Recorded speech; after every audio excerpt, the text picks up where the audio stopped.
Friend, good morning to all of you. आपका honey study classes में बहुत बहुत स्वागत है। आज हम देखने जा रहे हैं ज्योग्राफी के बहुत इम्पॉर्टेंट टॉपिक नदी अपवाह तंत्र। जी फ्रेंड, कल हमने फर्स्ट पार्ट में देखा था सिंधु नदी अपवाह तंत्र। आज देखने जा रहे हैं हम गंगा नदी अपवाह तंत्र। गंगा नदी अपवाह तंत्र और उनकी सहायक नदियों के बारे में देखेंगे। चलिए बिना टाइम वेस्ट के आज के इस टॉपिक को आगे बढ़ाते हैं। तो आगे बढ़ाने से पहले फ्रेंड्स, मेरे इस वीडियो को लाइक करें, चैनल को सब्सक्राइब करें, अपने फ्रेंड्स को शेयर करें। चैनल को सब्सक्राइब करके ज़रूर रखें ताकि नेक्स्ट वीडियो का नोटिफिकेशन आपको टाइम पर मिल सके।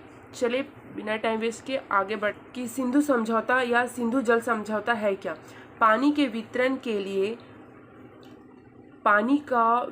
के लिए 1960 में भारत और पाकिस्तान के बीच एक सिंधु समझौता हुआ, जिसके अनुसार 3 पूर्वी नदियाँ, कौन कौन सी वो नदियाँ थी? पूर्वी नदी, व्यास नदी, रावी नदी, सतलज नदी का नियंत्रण भारत तथा 3 पश्चिमी नदी का नियंत्रण सिंधु नदी, चिनाब नदी और झेलम नदी का पाकिस्तान को दिया गया। इसका कहने का तात्पर्य यह फ्रेंड कि जो सिंधु जल समझौता हुआ था उसमें किसके किसके बीच हुआ था? वो भारत और पाकिस्तान के बीच 1960 में सिंधु जल समझौता हुआ था, भारत और पाकिस्तान के बीच। इसमें 3 नदी को डिवाइड कर दिया गया है। 3 नदी का कंट्रोल भारत के पास और 3 नदियों का कंट्रोल पाकिस्तान के पास। तो भारत के पास कौन कौन सी नदी थी? भारत के पूर्व से आने वाली नदी कौन कौन सी है? व्यास नदी, रावी नदी और सतलज नदी। इसका नियंत्रण भारत के पास था। और पश्चिम की ओर से आने वाली नदियां थी वो कौन कौन सी है? सिंधु, चिनाब और झेलम। इसका नियंत्रण पाकिस्तान को दिया गया है। इस प्रकार से सिंधु समझौता कंप्लीट हुआ। अब हम स्टार्ट करते हैं गंगा नदी अपवाह तंत्र। चलिए देखते हैं गंगा नदी अपवाह तंत्र और उसके सहायक नदियों के बारे में। तो गंगा नदी भारत की सबसे लंबी नदी है। जो हमारी गंगा नदी है फ्रेंड्स, वो भारत की सबसे लंबी नदी है। इसकी कुल लंबाई 2525 किलोमीटर है। गंगा नदी हमारे भारत की सबसे लंबी नदी, ये क्वेश्चन बहुत सारे एग्जाम में देखने को मिला है फ्रेंड्स कि भारत की सबसे लंबी नदी कौन सी नदी है? गंगा नदी है। इसकी कुल लंबाई कितनी है फ्रेंड्स? इसकी कुल लंबाई है 2525 किलोमीटर। भारत में इसकी लंबाई है 71 किलोमीटर और बाकी जो भी है वो बहती है बांग्लादेश में। चलिए अब देखते हैं गंगा नदी के बारे में। गंगा नदी कहलाने से पहले गंगा नदी कहाँ से निकलती है ये देख लेते हैं। तो सबसे पहले फ्रेंड्स, गौमुख से निकलती है भागीरथी नदी और सतोपथ हिमालय से निकलती है अलकनंदा नदी। क्या कहा गया फ्रेंड्स कि गौमुख से कौन सी नदी निकलती है? भागीरथी नदी। और सतोपथ हिमालय से निकलती है अलकनंदा नदी। दोनों नदी आकर देवप्रयाग में मिल जाती है और ये आगे बढ़कर गंगा नदी कहलाती है। डायरेक्टली गंगा नदी एक ही स्थान से नहीं निकलती, ये 2 धाराओं से निकलती है, भागीरथी और अलकनंदा के रूप में। अलकनंदा निकलती है सतोपथ हिमालय से और भागीरथी निकलती है गौमुख से, और ये दोनों आके मिल जाते हैं देवप्रयाग में। देवप्रयाग में मिलने के बाद ये गंगा कहलाती है फ्रेंड्स। इस प्रकार गंगा का उद्गम होता है। अब देखते हैं, इसमें कहा गया है कि सतोपथ हिमालय से निकलती अलकनंदा और गौमुख से निकलती भागीरथी नदी देवप्रयाग में मिलती है और इसका संयुक्त रूप क्या कहलाता है फ्रेंड्स? गंगा नाम से जाना जाता है। अलकनंदा नदी की 2 प्रमुख सहायक नदियां हैं। चले देख लेते हैं कि अलकनंदा नदी है उसकी कौन 2 प्रमुख सहायक नदियां हैं। पहला है पिंडार नदी और दूसरा है मंदाकिनी नदी। चलिए एक एक करके इन सब के बारे में पढ़ते हैं। पिंडार नदी अलकनंदा को कर्णप्रयाग में आकर मिलती है।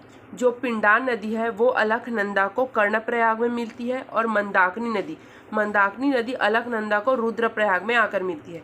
चलिए इसे डायग्राम के आधार पर समझने की कोशिश करते हैं। सबसे पहले देखेंगे फ्रेंड्स कि सतोपथ हिमालय से कौन सी नदी निकलती है। सतोपथ हिमालय से निकलती है अलकनंदा नदी और गौमुख से निकलती है भागीरथी नदी। ये गंगा कहलाने के पूर्व इसमें कौन कौन सी नदी कहाँ कहाँ पे आकर मिलती है ये देख लेते हैं।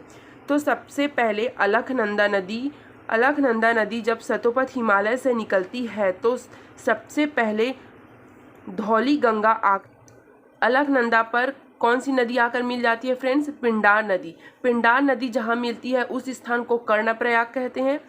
फिर नीचे आने पर अलकनंदा नदी आगे बढ़ते हुए कौन सी नदी से मिल जाती है? मंदाकिनी नदी। मंदाकिनी नदी आकर अलकनंदा से मिल जाती है, उस स्थान को क्या कहते हैं? रुद्रप्रयाग। अब अलकनंदा नदी आगे बढ़ते हुए भागीरथी नदी से मिलती है देवप्रयाग में, और ये दोनों का सम्मुख, दोनों का मिलन क्या कहलाता है फ्रेंड्स? ये दोनों का मिला हुआ रूप गंगा नदी के नाम से जाना जाता है। चलिए इसको और देख लेते एक बार। जब सतोपथ हिमालय से अलकनंदा नदी निकलती है, सतोपथ हिमालय से अलकनंदा निकलती है, तो विष्णुप्रयाग में धौली गंगा आकर मिलती है। आगे जाने के बाद कर्णप्रयाग में पिंडार नदी आकर मिलती है। थोड़ी दूर जाने के बाद रुद्रप्रयाग में मंदाकिनी नदी आकर मिलती है, और देवप्रयाग में भागीरथी मिलती है, और भागीरथी से गंगा का उद्गम होता है।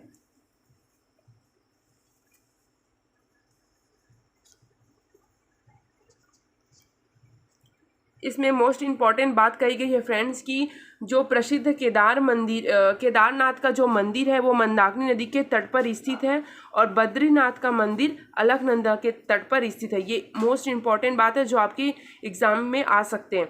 तो क्या कहा गया है कि मंदाकिनी नदी के तट पर कौन सा मंदिर है? प्रसिद्ध केदारनाथ का मंदिर है, और अलकनंदा जहाँ से उद्गम हुई है सतोपथ हिमालय, उससे थोड़ी दूर पर अलकनंदा के तट पर कौन सी मंदिर स्थित है? बद्रीनाथ का मंदिर स्थित है। चलिए अब देखते हैं नेक्स्ट पॉइंट जो गंगा के बारे में कहा गया है कि गंगा का उद्गम कहाँ से हुआ है। गंगा नदी उत्तराखंड से निकलती है फ्रेंड्स, उत्तर प्रदेश और बिहार से होते हुए पश्चिम बंगाल तक बहती है। पश्चिम बंगाल में फरक्का पर दो धाराओं में बढ़ जाती है, हुगली और मुख्य धारा भागीरथी। इसमें कहा गया फ्रेंड्स कि गंगा नदी उत्तराखंड से निकलती है। गंगा नदी कहाँ से निकलती है कहा गया, तो क्या आएगा? उत्तराखंड से निकलती है और उत्तर प्रदेश एवं बिहार से होते हुए पश्चिम बंगाल में बहती है। पश्चिम बंगाल के फरक्का के दो धाराओं में बढ़ जाती है। जो गंगा नदी है वो दो धाराओं में बढ़ जाती है। एक धारा हुगली नदी कहलाती है और उसकी दूसरी धारा भागीरथी नदी कहलाती है। गंगा दो धाराओं में बंटने के बाद हुगली और भागीरथी नदी के रूप में दिखाई पड़ती है। भागीरथी नदी बांग्लादेश के मुख्य धारा के रूप में प्रवेश करती है। बांग्लादेश के मुख्य धारा के रूप में कौन सी नदी प्रवेश करती है फ्रेंड्स? गंगा का ही रूप भागीरथी के रूप में प्रवेश करती है बांग्लादेश में, जहां से इसका नाम क्या हो जाता है फ्रेंड्स? पद्मा हो जाता है। तो ये क्वेश्चन आपसे पूछा जा सकता है कि बांग्लादेश में भागीरथी नदी या गंगा नदी को क्या कहा जाता है? तो पद्मा के नाम से जाना जाता है। आगे बढ़ते हुए ये पद्मा ब्रह्मपुत्र, जिसे बांग्लादेश में जमुना के नाम से जाना जाता है। जब पद्मा आगे बहती है तो ब्रह्मपुत्र नदी, जिसे बांग्लादेश में जमुना के नाम से जाना जाता है, और गंगा और जमुना का संयुक्त रूप ब्रह्मपुत्र नदी है, वह मेघना कहलाता है। जब गंगा और जमुना संयुक्त रूप से मिल जाते हैं तो वह ब्रह्मपुत्र नदी है, वह मेघना कहलाता है, और मेघना के रूप में ही वो ब्रह्मपुत्र नदी बंगाल की खाड़ी में गिर जाती है।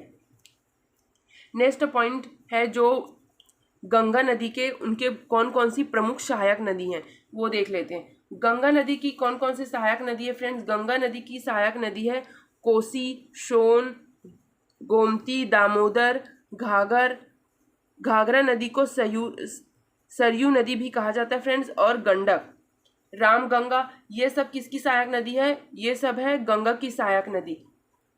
एक बार फिर से देख लेते हैं गंगा की सहायक नदी में कौन कौन सी आती है। यमुना, कोसी, सोन नदी, गोमती, दामोदर, घाघरा नदी, गंडक और रामगंगा, ये सभी गंगा नदी की सहायक नदी है। चलिए जो मोस्ट इम्पॉर्टेंट है आपके एग्जाम में आ सकते हैं वही नदी के बारे में हम डिटेल से पढ़ाई करते हैं।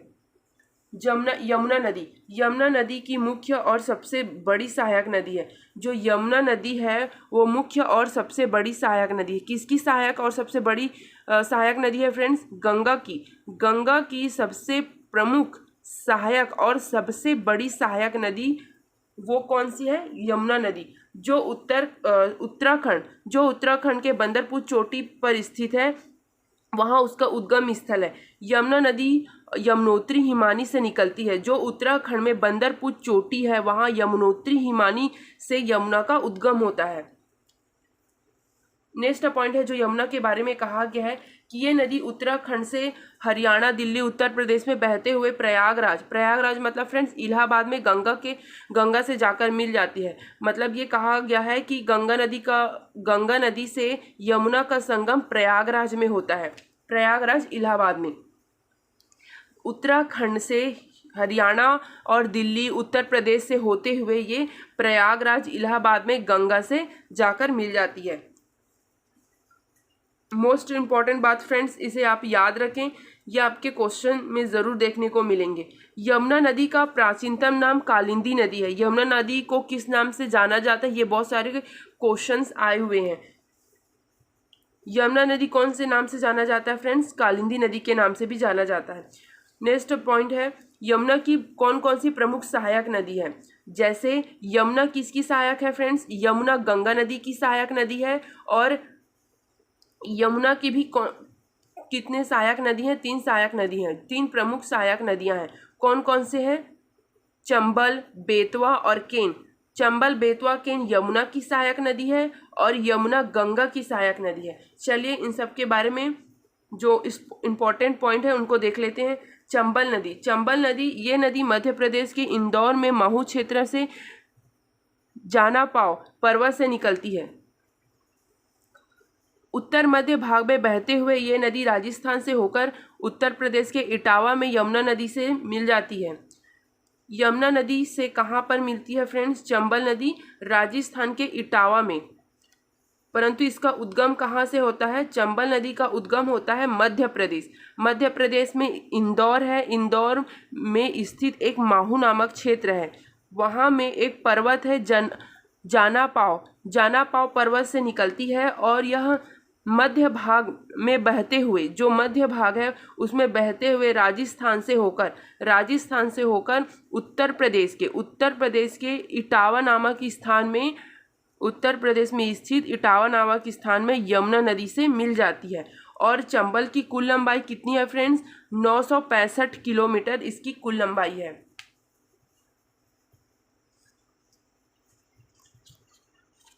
यमुना के सहायक नदी में सेकंड यमुना की कौन सी सहायक नदी है? वो है बेतवा नदी। बेतवा नदी के बारे में देखते हैं friends, important points. Madhya Pradesh के भोपाल से निकलती है। जो बेतवा नदी है फ्रेंड्स वो मध्य प्रदेश के भोपाल से निकलती है, जो उत्तर पूर्वी दिशा से बहते हुए उत्तर प्रदेश के हमीरपुर से बेतवा नदी यमुना से जाकर मिल जाती है। बेतवा नदी कहाँ से निकलती है? मध्य प्रदेश के भोपाल से निकलती है। बेतवा नदी का उद्गम मध्य प्रदेश के भोपाल से होता है, जो उत्तरी पूर्वी दिशा में बहते हुए उत्तर प्रदेश के हमीरपुर में बेतवा नदी यमुना नदी से जाकर मिल जाती है।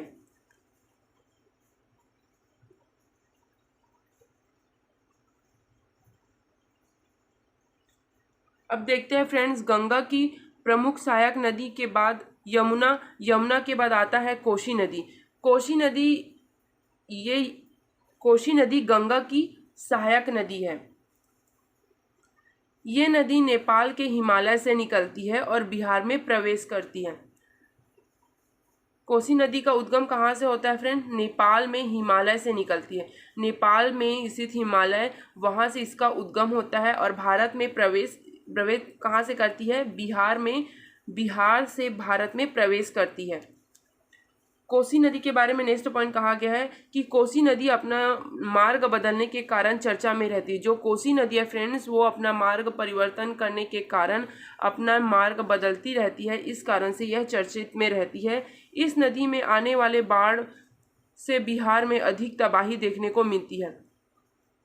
कोसी नदी अपना मार्ग परिवर्तन करती रहती है फ्रेंड्स, इस कारण से वहाँ बाढ़ बहुत आती है कोसी नदी पर और बिहार में इसका बहुत प्रभाव पड़ता है, बहुत ज़्यादा तबाही देखने को मिलती है। इस कारण से कोसी नदी को बिहार का शोक कहा जाता है। ये बहुत सारे एग्जाम में आपको ये क्वेश्चन देखने को मिलेंगे कि बिहार का शोक किसे कहा जाता है, तो बिहार का शोक कोसी नदी को कहा जाता है। कोसी नदी के बारे में नेक्स्ट पॉइंट है फ्रेंड्स, ये नदी बिहार के काटीहार में गंगा नदी से मिल जाती है। कोसी नदी गंगा की सहायक नदी है और गंगा से कहाँ पर मिलती है फ्रेंड्स? बिहार के काटीहार में गंगा से मिलती है। उसका मिलन कहाँ पे होता है गंगा के साथ? कोसी का काटीहार। काटीहार कहाँ है फ्रेंड्स? ये है बिहार के क्षेत्र में, बिहार क्षेत्र में इसका मिलन होता है गंगा के साथ। फिर आगे बढ़ती है। नेक्स्ट है फ्रेंड्स गंगा की सहायक नदी दामोदर नदी। दामोदर नदी झारखंड के छोटा नागपुर के पठार से निकलती है। दामोदर नदी कहाँ से निकलती है फ्रेंड्स? दामोदर नदी निकलती है झारखंड के छोटे नागपुर के पठार से और यह पश्चिम में बहते हुए हुगली नदी में जाकर मिल जाती है। जो दामोदर नदी है उसका उद्गम होता है झारखंड राज्य के छोटा नागपुर के पठार से और पश्चिम में बहते हुए हुगली नदी से जाकर मिल जाती है। इस नदी में अचानक आने वाले बाढ़ के कारण इसे बंगाल का अभिशाप कहा जाता है। बिहार का शोक या बिहार का अभिशाप किसे कहा जाता है? कोसी नदी को। परंतु बंगाल का अभिशाप किसे कहा जाता है? दामोदर नदी को। या बंगाल का शोक किसे कहा जाता है? तब भी दामोदर नदी को कहा जाता है। आपको ये पता चल गया होगा फ्रेंड कि इसका उद्गम दामोदर नदी का उद्गम होता है झारखंड के नागपुर पहाड़ से और इसका ये मिलती है हुगली नदी से जाकर मिल जाती है और इसे बंगाल का अभिशाप या बंगाल का शोक भी कहा जाता है दामोदर नदी को। नेक्स्ट है हमारे गंगा की सहायक नदी कौन सी है? गोमती नदी। गोमती नदी, इस नदी का उद्गम उत्तर प्रदेश के पीलीभीत स्थित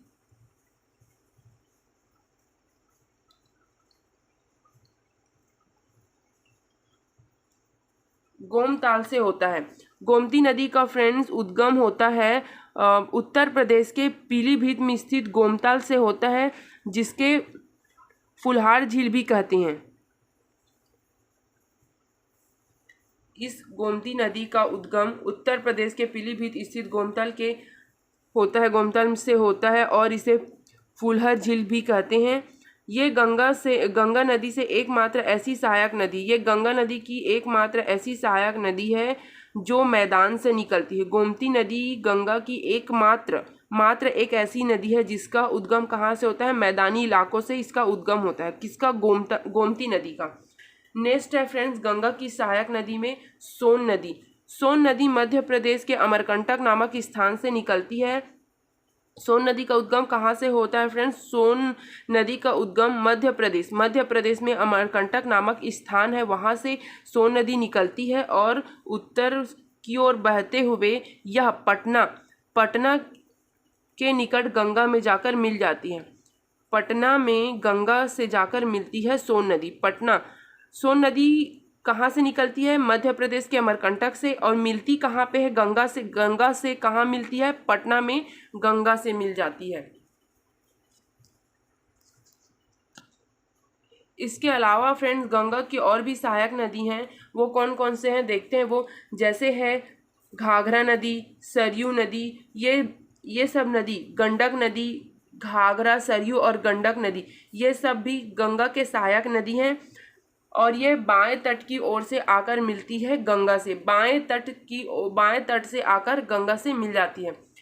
आज के लिए बस इतना ही फ्रेंड्स। वीडियो काफ़ी लंबा हो जाएगा, मैं इसे आपको बहुत सरल शब्दों में समझाने की कोशिश कर रही हूँ, इसलिए छोटे छोटे पार्ट्स में डिवाइड करके इसे बना रही हूँ। मेरे इस वीडियो को लाइक करें, चैनल को सब्सक्राइब करें और अधिक से अधिक अपने फ्रेंड को शेयर करें। Bye bye, see you, take care. मिलते हैं नेक्स्ट वीडियो में।